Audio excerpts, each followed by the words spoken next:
Pour ces personnes peut-être qui sont dans cette situation-là, il ne faudrait pas, et ça c'est peut-être le conseil que je peux peut-être le dire, il ne faudrait pas faire le bras de fer avec ces jeux de hasard-là dans votre vie en fait.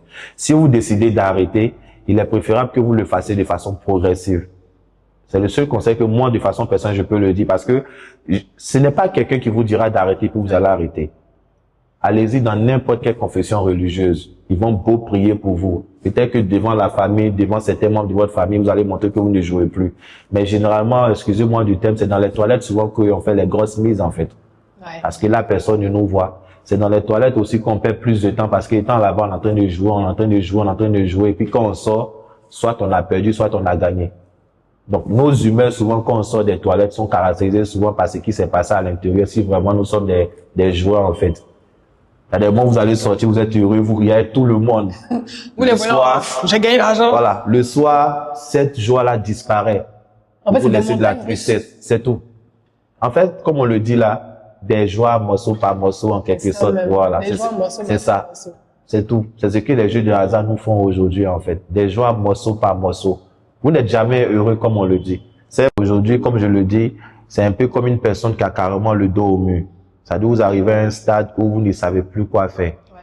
La seule chose, vous espérez peut-être, je dirais, un miracle pour pouvoir peut-être vous permettre de vous en sortir. Quand vous arrivez à cette, je veux dire, à cette position-là, vous ne demandez qu'à être libre. Ouais. Vous ne cherchez pas à vivre, juste à être libre en fait. Parce que je vous assure que devoir, il n'y a pas quelque chose qui est plus pénible dans la vie que devoir en fait. De l'argent à quelqu'un. De l'argent à quelqu'un.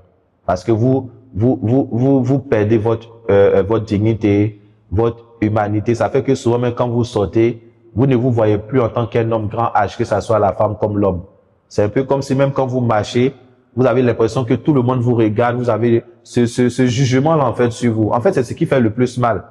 Donc, ça fait que dans ces situations-là, vous êtes tellement prêt à tout, pourvu d'avoir ne serait-ce que un petit bout de pain en fait. Aujourd'hui, je dirais que je peux pas, je le dis ouvertement que c'est une grâce de Dieu si je suis encore debout parmi vous aujourd'hui en fait, parce que je sais ce que qu'on appelle les médecins disent par rapport au sommeil paisible, par rapport au repos vraiment qui est bien mérité, mais depuis pratiquement combien d'années, je peux vous assurer que je ne dors pas paisiblement. Tu n'as pas la paix du cœur. Je n'ai pas la paix du cœur.